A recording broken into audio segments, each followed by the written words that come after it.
सर्दियों की ये सुबह गांव में हमेशा की तरह ठंडी थी।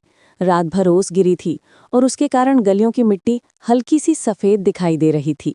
घरों की छतों पर भी एक हल्का सा पाला जम गया था। ऐसे मौसम में ज्यादातर लोग देर से उठते थे, लेकिन शर्मा परिवार का घर कुछ अलग था। वहां सुबह जल्दी ही हलचल शुरू हो जाती थी, क्योंकि उस घर में अम्मा रहती थी, जो रोज सबके उठने से पहले ही जाग जाती थी। इस घर में कुल 7 लोग रहते थे। दादाजी, दादी जी, अम्मा, बड़े भैया रजनीश, उनकी पत्नी मीना भाभी और 2 बच्चे, रोहन और पायल। ये परिवार छोटे से कच्चे घर में बिल्कुल खुश होकर रहता था। घर बड़ा नहीं था, लेकिन दिल बहुत बड़े थे। आज सुबह अम्मा ने लकड़ी का चूल्हा जलाया और गरम राख में लकड़ियां धीरे धीरे सुलगने लगीं। चूल्हे की हल्की हल्की आंच पूरे कमरे को गर्म कर रही थी। बाहर का मौसम भले ही कितना भी ठंडा हो, लेकिन रसोई में एक अजीब सी गर्माहट थी। शायद ये गर्माहट सिर्फ चूल्हे की नहीं, बल्कि अम्मा के प्यार की भी थी। अम्मा ने सबसे पहले आटा गूंदा। आटा गूंदते गूंदते वो पास रखी टोकरी में से आलू उठाती और उन्हें छीलकर मैश करती। फिर उसमें हरी मिर्च, हल्का सा नमक, लाल मिर्च, अजवाइन और ऊपर से ताज़ा धनिया डालकर भरावन तैयार करती। इस समय रसोई में ऐसी खुशबू फैल गई कि अगर कोई सो रहा हो तो वो भी उठ जाए। दादी जी सबसे पहले जागती थी। उन्होंने शॉल ओढ़ा और रसोई में आई। दादी ने कहा, अम्मा, आज फिर आलू परांठे बन रहे हैं। अम्मा ने हंसकर कहा, हाँ अम्मा जी, ठंड में यही मजा देता है। दादी पास बैठ गईं और हाथ सेकने लगी। ये उनका रोज का नियम था। दादाजी अभी तक सो रहे थे, लेकिन वो भी ज्यादा देर नहीं सो पाते थे, क्योंकि जब परांठे की खुशबू आती तो दादाजी उठकर बैठ जाते थे। रोहन और पायल दोनों कंबल में दुबके हुए थे। रोहन ने कंबल के अंदर से ही आवाज लगाई, अम्मा परांठे बन गए क्या? अम्मा जोर से बोली, अरे अभी तवा चढ़ाया है, पहले उठो तो सही। रोहन ने अपनी बहन पायल की तरफ देखा और बोला, चल उठते हैं, नहीं तो दादा दादी सारे परांठे खा जाएंगे। दोनों हंसते हुए उठे और दौड़ते हुए रसोई में आ गए। रसोई छोटी थी, लेकिन इतना बड़ा परिवार उस छोटी सी जगह में भी आराम से बैठ जाता था। शायद वजह ये थी कि वहाँ प्यार बहुत था। बड़े भैया रजनीश ने पानी गर्म किया और दादा दादी को दिया, ताकि वे मुंह हाथ धो सकें। मीना भाभी ने चाय चढ़ा दी। चाय का उबलता पानी और अदरक की खुशबू एकदम मन भा रही थी। अम्मा अब परांठा बेलने लगी। वो इस काम में माहिर थीं। किसी के भी हाथ के बने परांठे उनके जैसे गोल नहीं बनते थे। उनका परांठा हमेशा इतना सुंदर होता था कि देखने वाले भी तारीफ कर दें। उन्होंने एक परांठा तवे पर डाला और दोनों तरफ से घी लगाकर सेकने लगी। परांठा तवे पर फूलने लगा और उसकी खुशबू पूरे घर में फैल गई। रोहन बोला, अम्मा मुझे सबसे बड़ा वाला परांठा देना। पायल बोली, मुझे 2 छोटे छोटे देना। अम्मा हंसी, ठीक है, सबको मिलेगा। दादी ने पहला परांठा हाथ में लिया और कहा, अरे वाह, ये तो बिल्कुल परफेक्ट बना है। पहला निवाला दादा को देती हूँ। दादाजी आ गए थे और मुस्कुराते हुए बोले, अरे मैं खुद ले लूंगा, तुम सिर्फ मुझे 4 परांठे देना। सब हंस पड़े। अम्मा लगातार परांठे बना रही थी। लकड़ी के चूल्हे की आग से तवा पूरी तरह गर्म था, इसलिए परांठे एकदम अच्छे बन रहे थे।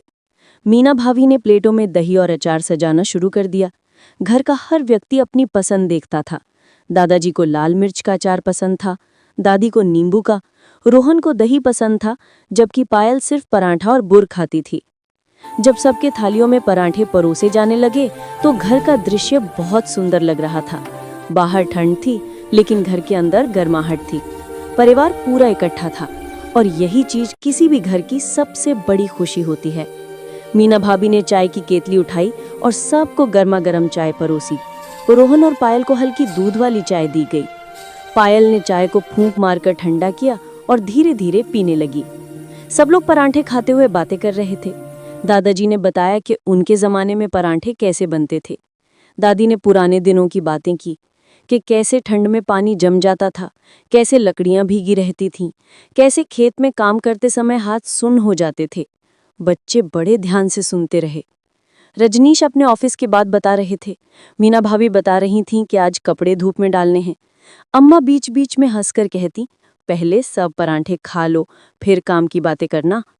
रोहन ने हिम्मत जुटाकर कहा, अम्मा एक परांठा मैं बनाऊं? सबने उसकी तरफ देखा और हंस पड़े। अम्मा ने कहा, चल आज तेरा भी टेस्ट ले लेती हूँ। रोहन ने बेलन उठाया, पर आटा गोल नहीं बल्कि अजीब सा आकार बन गया। दादाजी बोले, ये तो चांद जैसा है जिसमें क्रेटर ही क्रेटर हैं। रोहन ने कहा, कैसा भी हो, ये मेरा बनाया हुआ है। और वाकई उसके पराठे में भी प्यार था।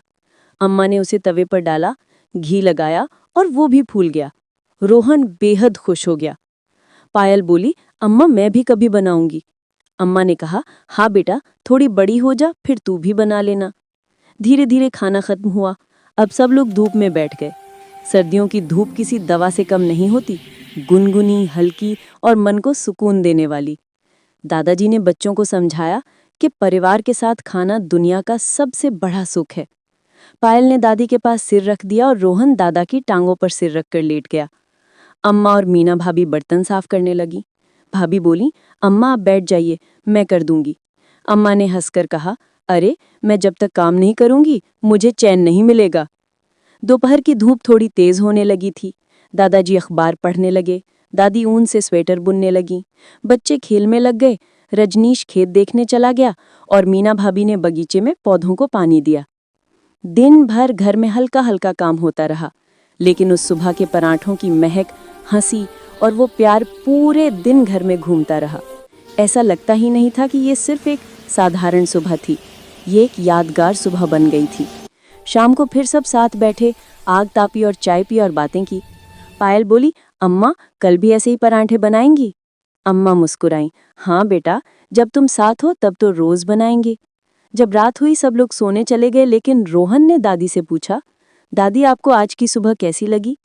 दादी ने मुस्कुराकर कहा, बेटा, जब घर में सब मिलकर खाते हैं, हंसते हैं और साथ रहते हैं तो हर सुबह सुंदर लगती है।